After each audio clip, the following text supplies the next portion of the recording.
brand new wave, drowning out the noises tame. Liberty whispers through the brave, breaking free from every chain. Nullify the rules they crave, crypto beats that pave the way. Anarchy with minds that's safe, agorisms, new dawn today. Out of bounds and out of sight, building futures pure and bright. Escape the grip and win the fight. Welcome into the legacy right. Beyond control we take a stand, casting off the iron brand.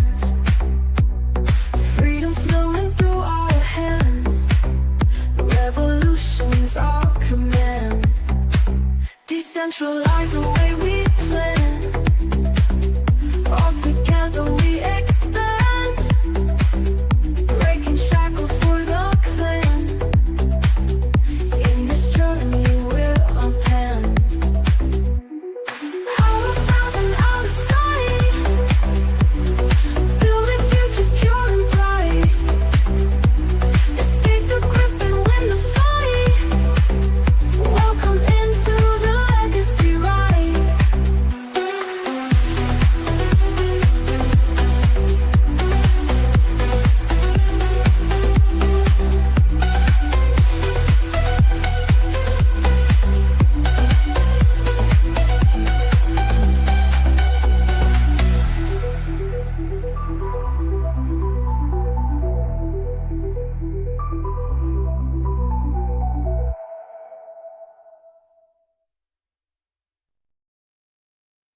Welcome all. I'm ready for the bird flu, man. No, I'm actually ready for the damn Arctic cold that's coming in, that front. But I'm also ready for robbery in Atlanta when we take that national championship. I got my gear on. It's Ohio State versus Notre Dame. The North comes to the South invading, and the winner is going to be from the North. Hopefully that's all.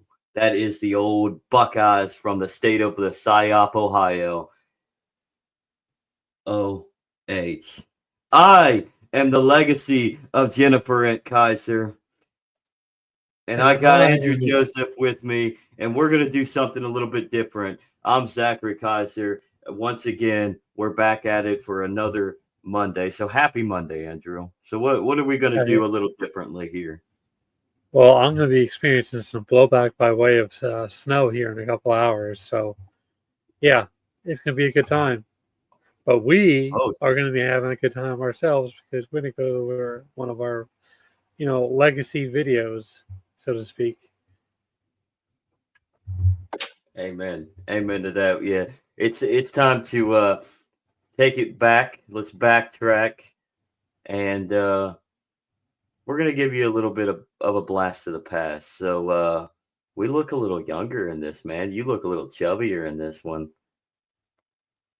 Yeah, I know. We're not even that much younger, but still, it was like 3 years ago, though. Wow, how time flies. But we jump into history on this. We talk about our favorite segments, our favorite guests up to that point. We hadn't actually done very many guests at that point, but and we just dive deep into the legacy in the making. So with that, I hope you enjoyed this episode, everybody. And just like, subscribe, share all this content, and let's get the legacy right and legacy news and the weekly legacy and all of our segments just up there in the tenfold of the highest peak of the algorithms and everybody else that jumps onto the train of liberty, right? So anything more to say, Andrew, before we cut to the video? Time to cut a promo, baby. No, seriously, I hope you enjoy it. Live long and prosper. Peace. Enjoy this blast from the past. Love y'all.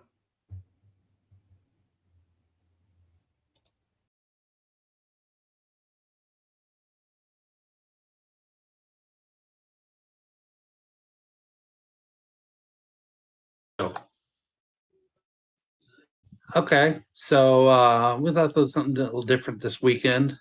We're going to talk about the different podcasts we've done, and there was someone I used to work with named Furman, and he told me once, you go to work to have fun, and podcasting is work.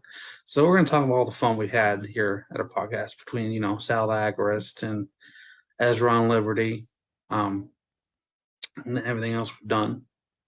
So what do you think is your favorite segment so far that we've podcasted? That's a tough one.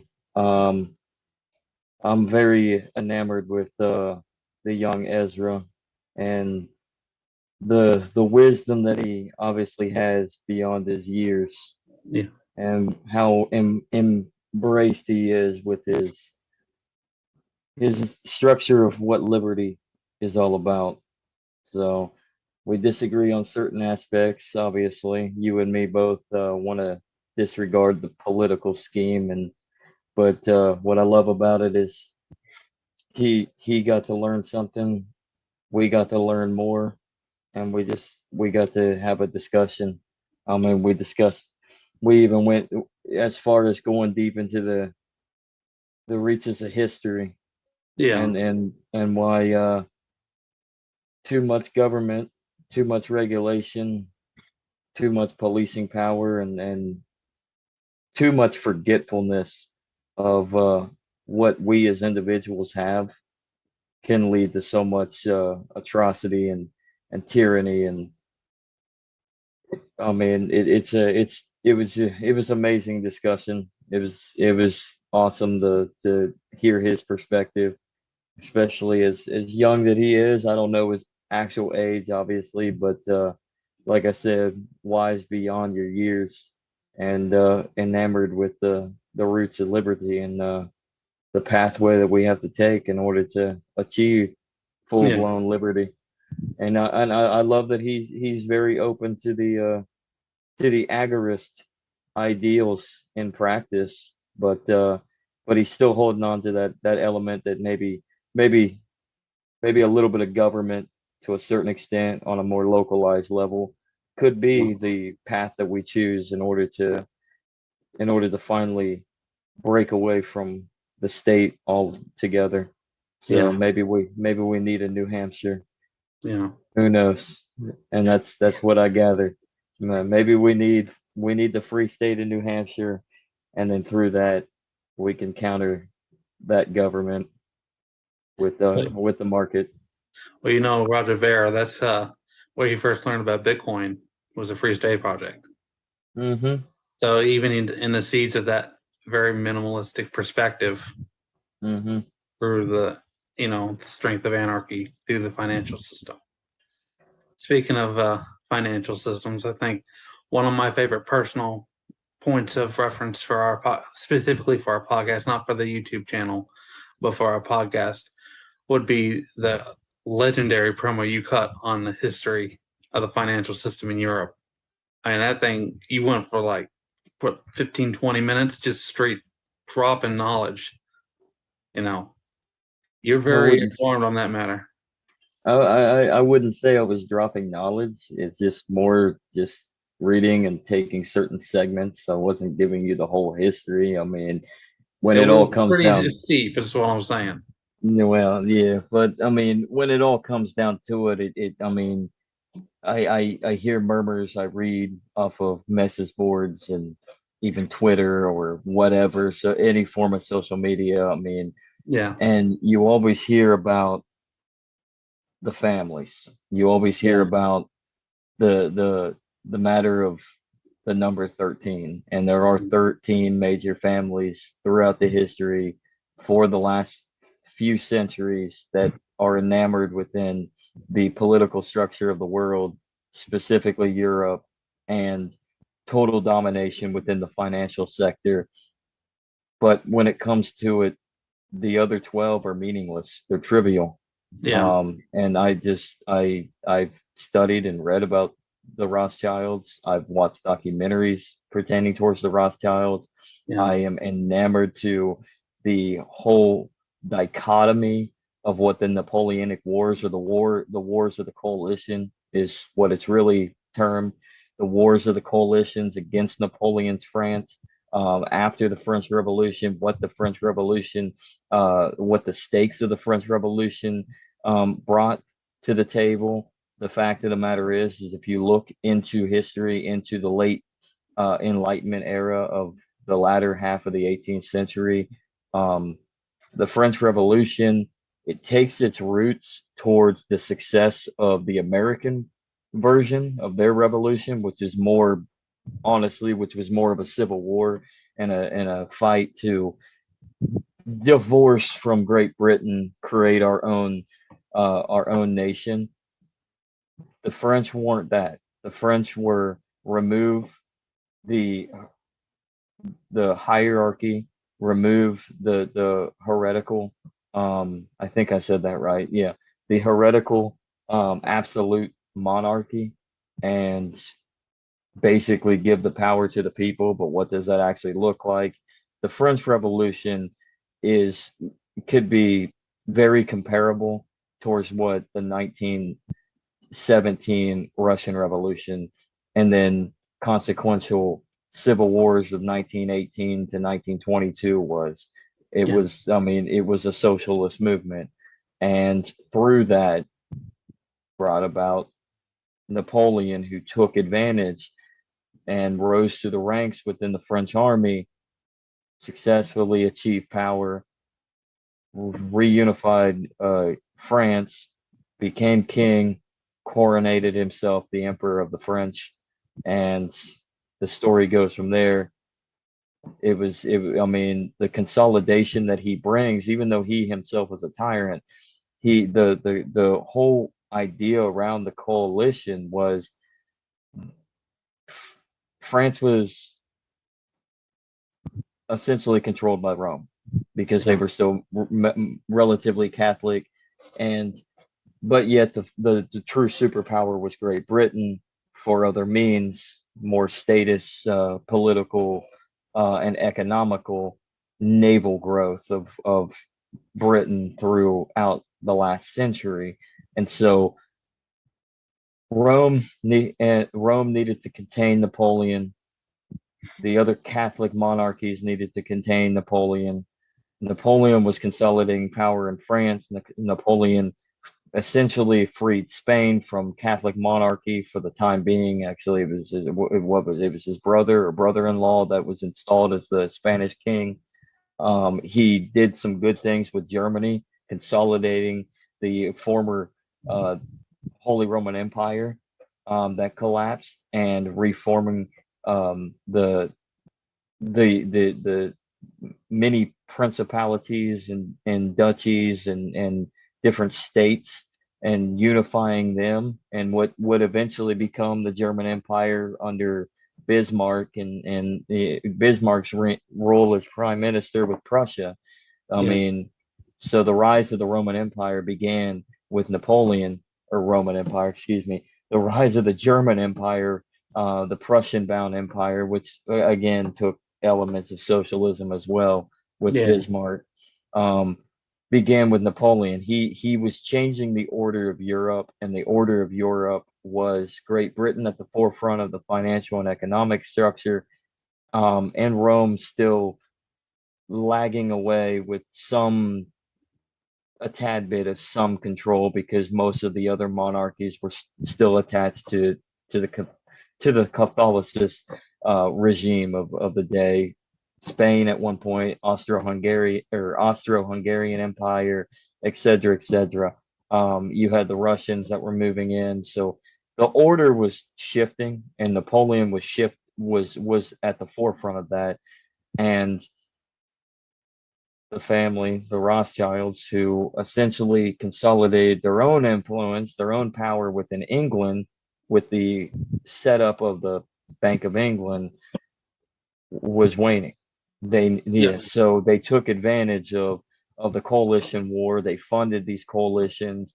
They funded Britain, who funded the coalition. Britain funded all these wars through monetarily. There was no real. They didn't officially get into the land embattlement until the later coalition wars, when they kind of had to because of failure. And I mean, and because Napoleon's tactics were revolutionary, I Yeah. mean, for what they were, and for, in fact, most of the tactics were from the Napoleonic Wars used by Napoleon's armies were seen again in the American Civil War, and that's probably one reason why it was so bloody and costly. Besides, I mean, it being Yeah. very modern and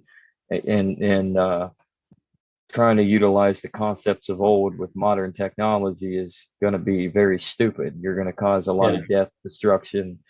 But the Rothschilds and Nathan Rothschild, that for this matter, took advantage. He had his connections throughout Europe. They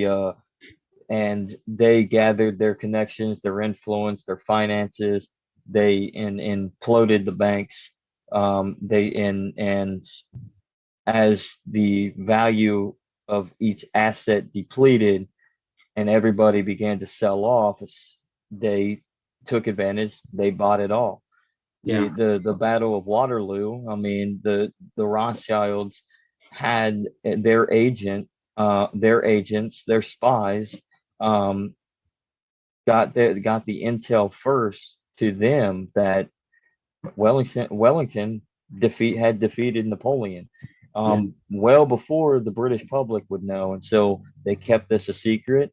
They took it to the exchange. They let it loose publicly that Napoleon was going to win the battle. The stocks dropped, and as everybody was panicking and selling off, and I mean, as much as they can, imploding the market, that's where they swooped in. They bought all the assets. Word gets out. Oh, wait, Wellington won. Wellington and the Allies won. Yeah. And now what do you have? You have a consolidation of power on the financial market. I mean, and you have the stock rising. And who do you think? What do you think that the Rothschilds are going to do? They're going to sell off a portion of those assets, accumulate wealth, and look at the British Parliament and the King and say, "What are you going to do about it? Yeah. We own you." Yeah. And that's essentially where the pound sterling ended up becoming the inflated currency, the inflated fiat currency controlled by the Rothschilds and the financial and economic sector of the mercantilistic British Empire, uh, grew out of the wake, or yeah, the wake of the Napoleonic days of Europe.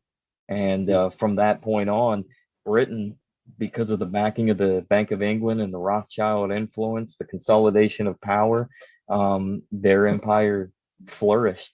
And they Yeah. had lost so much. I mean, realistically, I mean, after losing the colonies and basically being pimp smacked by a bunch of colonists, Yeah. I So what else are mean, you gonna put it? yeah, I They mean, got bitch really. slapped. I mean, don't be wrong. France had everything to do with that, but they got back at France. They restored order for the most part in Europe. France was the French monarchy was brought back. I mean, there would be times where the government of France would shift, and it would go from like a constitutional monarchy to an absolute monarchy, like with Napoleon III, and of course the second French Empire, I believe, would be in about the time of the American Civil War, where France actually expanded into Mexico and was able to seize hold of Mexico in about 1863, I believe, something like that. Um, they took advantage by taking advantage of yet another revolution in Mexico, because Mexico's just always been in dire straits. Well, I mean, the peasants have Not the always band. revolted. Yeah, so, but I mean, but the order was restored, and the old world was maintained, and the British Empire was able to skate by and control the world. Yeah. And if it wasn't for the Rothschilds consolidating their power and their influence with the Bank of England, the London Stock Exchange, through their lies, their deceit, and their early intel, I mean, it'd probably be a different story. So, Well, and it that's probably would have been a different story if Napoleon was able to win. But I mean, by that point, his armies were a little weak. He had just regained his glory and his power, and got back to France from what was the where was the first Alba? The got back from his first exile on the yeah. island of Alba, and but they were weak, and the armies of Europe, specifically the British, they knew his tactics already, and the French army was just it was just too decentralized for the most Yeah. part, unlike the prior coalition wars of the earlier decade, where Yeah. you had extreme French and French control by Napoleon Bonaparte. But is it Napoleon Bonaparte? I don't know. I don't Who care. knows? We're not Who here to knows? cut promos on Napoleon. Hmm. So no. Thanks for the history lesson. I was just seeing that to reference Sal the Agorist episode where he's talking about exchange media and the strategy of agorism. Hmm. But I can see But you had quite a lot to say.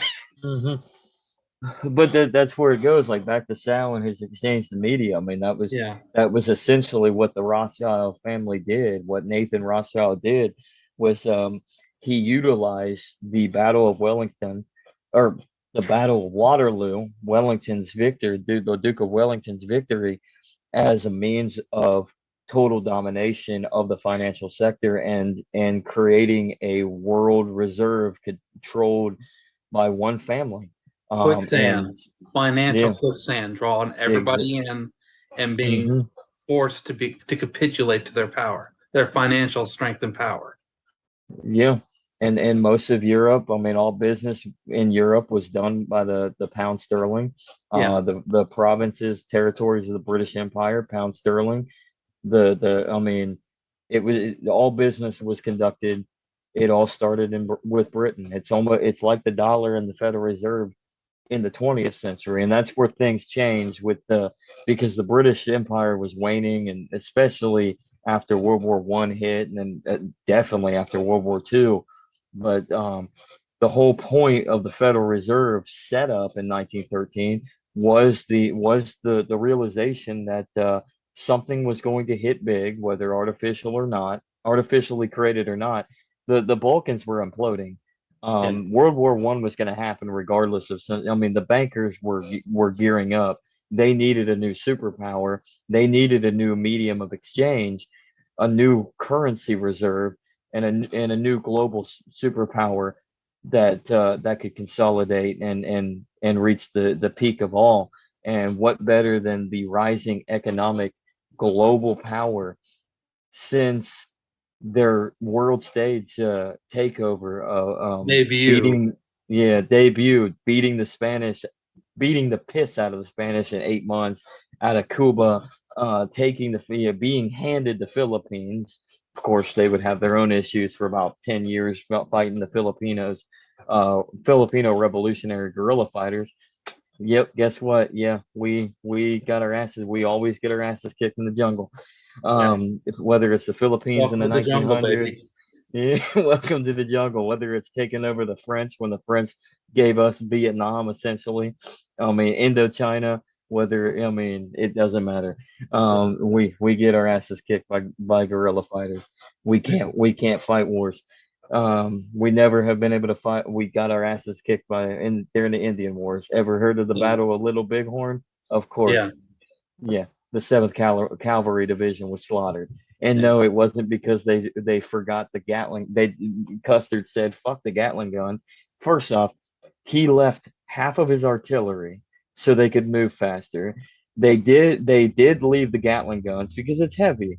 They had very few artillery, but honestly, Custer really wasn't a great commander when it come to large scale divisions. He was a good cavalry. I mean, he had tremendous cavalry success during the Civil War as a colonel, but he didn't deserve to be a general. They got smashed at the Battle of Little Bighorn. That tells you about the American military. The only successful war that we ever had was Mexico, of course, and our own war against ourselves. And that's because we're fighting ourselves. Well, you know, the whole thing of the Mexican-American War is because one soldier got killed by accident, and they thought that was an extreme, you know. No, we Oh, can't let that. We can't let that happen. You had to apologize, and they're gonna apologize. So we're gonna kick your ass and take your name. oh So, yeah.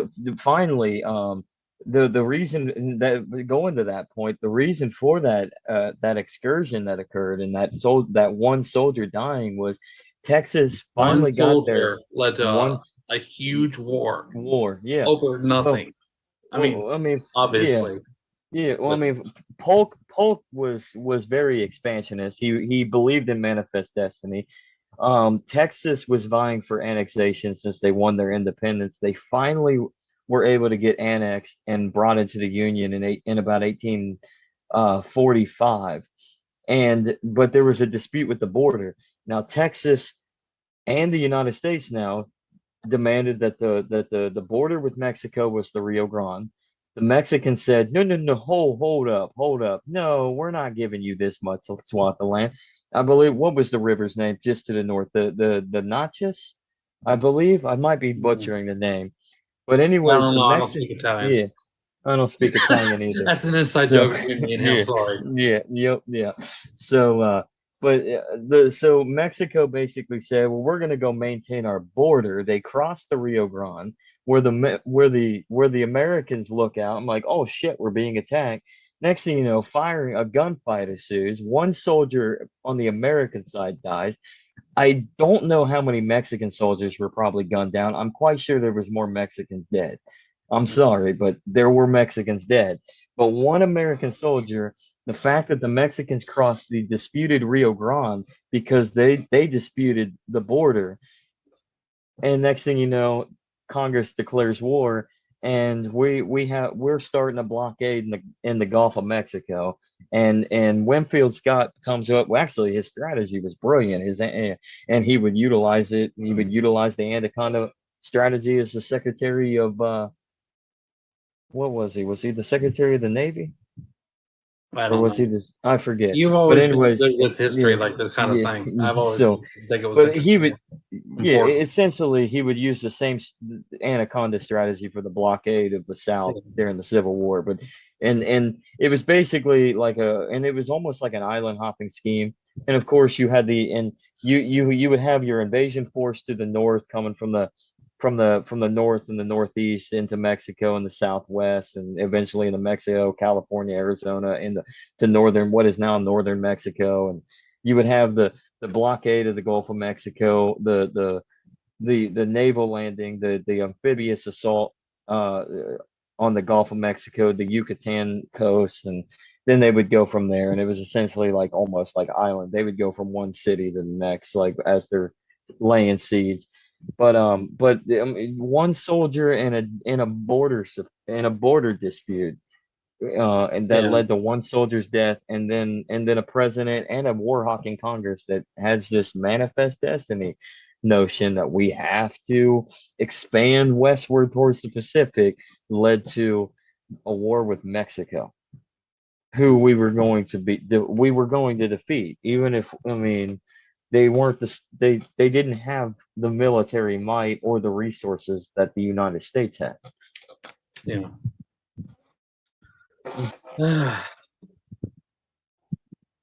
But it gave us the entire American Southwest. So I mean, it gave us more You really history. complain? So I More mean, we tax can't money. more tax money for the federal government. Wait, I can complain about that.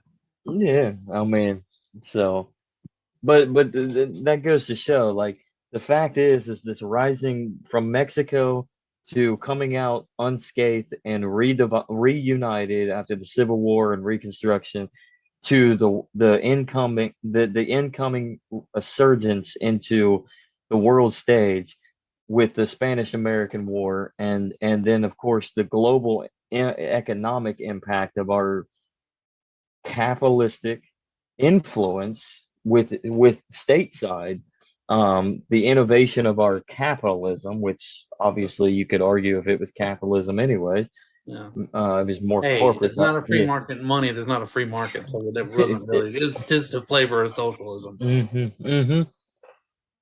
But So I mean, so that's why the Federal Reserve was essentially customized. yeah, And they knew that the new order was about to begin, because the older order in Europe and the British Empire and the French influence as well was going to be, it was going to drop.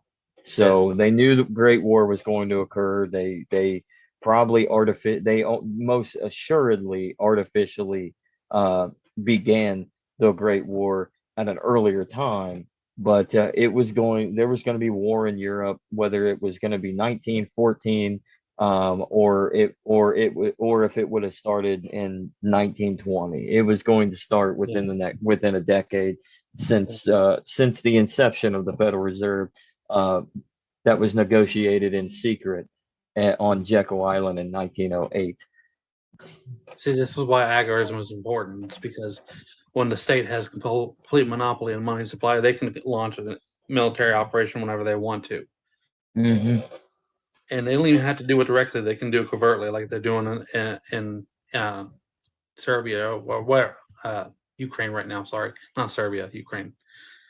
Well, I mean, we were in Yeah. Serbia as well. I mean, with the Kosovo and the Bosnian War Yeah, in the yeah, 90s. yeah. So, But and NATO is disgusting. yeah, so like with agorism, you inverse the quicksand so that they can't commit to those kind of violent atrocities and make it Mm-hmm. a historic event. Mm-hmm. Who was it? It was I'm trying to remember the name of that one actor. Larkin Rose. He's not afraid of the Pol Like, Pots or the Stalins or the Hitlers. He's afraid of the people who are hallucinating, these people into power, and they use that power through the financial system. People give their consent through voting, so that we can go to war. yeah, It's covert consent to violence. yeah, and then that's where you hit the nail in the coffin, and that's where, like, going Nice. back to our interview with Sal, and the concept of finding an alternate medium of exchange that's Yeah. competitive, It's not just can be one. We need multiple. multiple. But and that's where crypto of any sort comes to play, especially if it's Monero or Zcash, or Bitcoin Cash, especially Bitcoin Cash, that is constantly being forked and maneuvered and evolved into different segments. Because I mean, once you get a centralized platform, you're going to have those that want to divert and create another segment that actually is the vision of Satoshi Nakamoto, and that is a medium of exchange that counters the federal government, counters the Federal Reserve, and basically puts the dollar in check and say, hey, I mean, you can finance just about anything in a more peaceful, voluntary means that is very competitive, and we don't need to constantly be taxing and spending and putting ourselves into a deficit for war and welfare. Yeah. I mean, Roger Ver put it that, cryptocurrency, at least I'm pretty sure it was Roger Ver. He said cryptocurrency brings law and order to the internet. Well, yeah, that's true. And when we had a before the internet, when we had financial stability through the gold standard, that kind of brought law and order to the offline world before the internet and everything. But at the same time, that was only so much as they could budget. Yeah, We need to take their ability to consolidate and budget for large groups of people away. Yeah, and the problem with gold, and don't get me wrong, like those that I get it, it's sound on a physical sense. It's very difficult to mine because you really have to find those segments, those veins within the Earth's core, and I mean it takes hard work, and it's a precious metal, and the value of it is the work that is utilized in order to attain that wealth and the gold, but the problem with gold, the problem with it as a reserve backing, especially at this point, is that the government and wealthy shareholders within gold, especially with the families, the 13 families to be exact. They hold the monopoly over the gold supply, and it all started when FDR implemented those policies by robbing the people of their own gold and forcing them to hand it over to the government for protection, and that's how you get Yeah. Fort Knox the gold armor. Rackets. Yeah, it is. It's a racket. I mean, it's almost like they learned from the rise of organized crime with prohibition and how the mafia operates.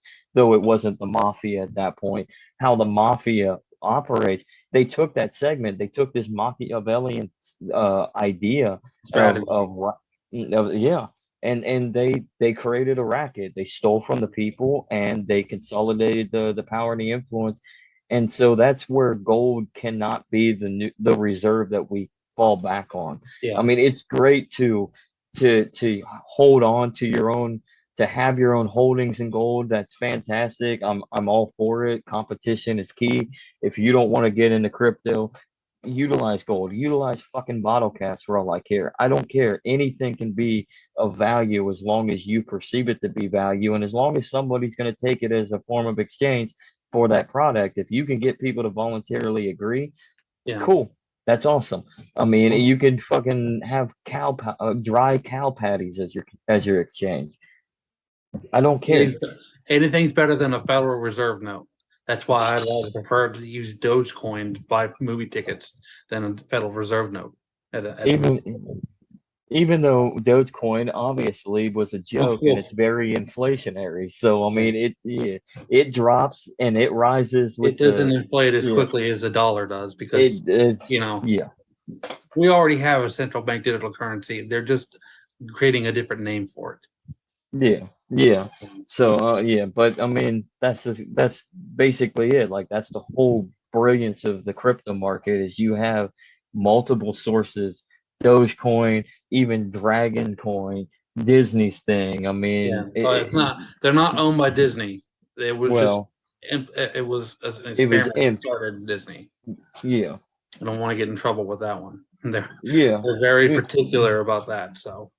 But yeah, like I said, we were just discussing what our favorite segments were from the last couple episodes we had so far. It's been on YouTube, as well as some of the stuff that's happened exclusively on,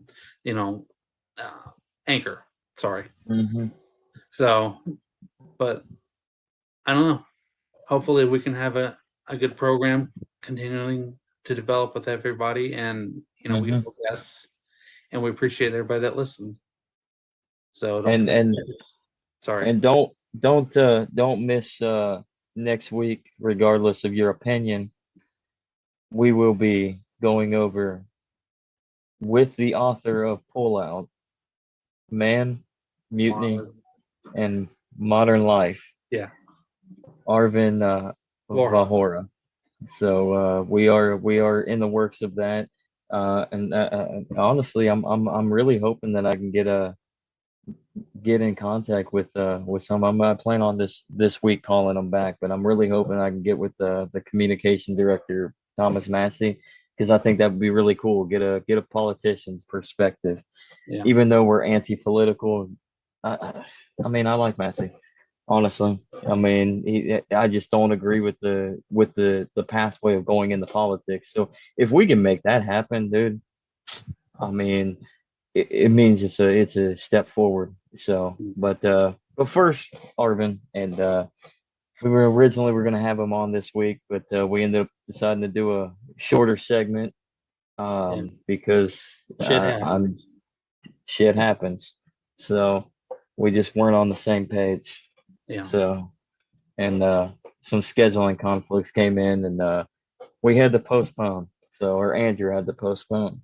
So, but hopefully, I also did it, but I wouldn't want to do it without my podcast partner. So, you read the book too. I'd like to hear what he has to say. Exactly, and then I like to call out the great Dave Smith. Answer my goddamn direct message, asshole. I want you on this program. I want to pick your brain. Come on, Dave. Come on down. Let's go, Dave. Let's go, Dave. You probably won't Thanks, even Dave find Smith. this shit. Thanks, Dave Smith.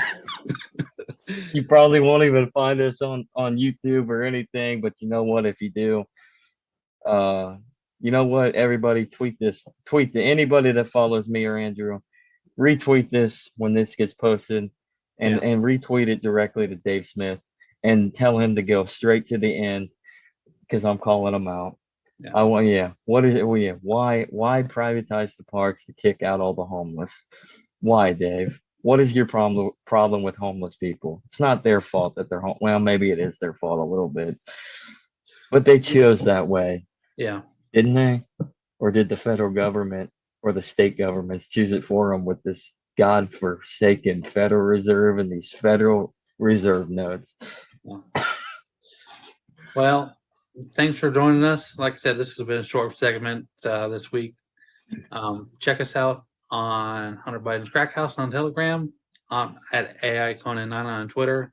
I should be on there more than I am. Buckeye Zak here is on there a lot more than I am. I'm mostly on Facebook. So, speaking of Facebook, we do have a page now. I need to. Yeah, that got suspended already. Oh, really? Yeah. Oh, well. Yeah, I don't know. I don't even know. Like they said something about what was the reason? Oh, you were you weren't visible to people. I'm like, I don't know how to navigate Facebook. Like Yeah. how what? Yeah. You can toggle invisible. Yeah. First off, who cares? Yeah. Oh my God, dude, I believe in the deep state truly now.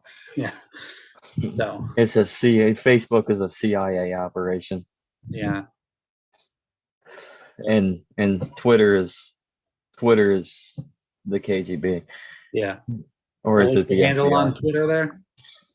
My hand. Oh, speaking of Twitter, at @legacy_Zak. That is legacy_ZAK. I would troll a lot more, but I was in timeout recently for about a week, so Yeah, I'm you just gotta be gonna careful. stick to being careful. Mark it out. You can send either of us a DM if you want to just discuss or shit talk. It doesn't matter. Or hell, we'll bring you on the podcast. Yeah. We'll shit talk from there. Be more.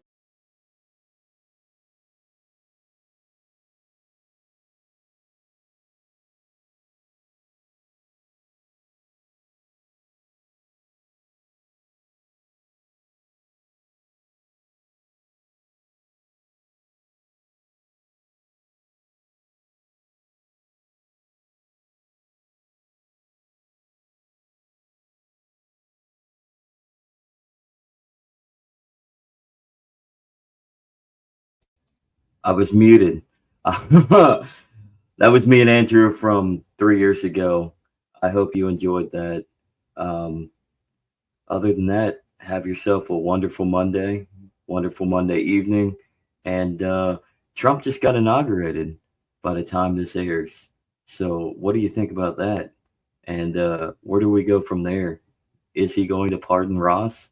Did he pardon Ross day one as soon as he was inaugurated? We don't know yet because this is pre-recorded.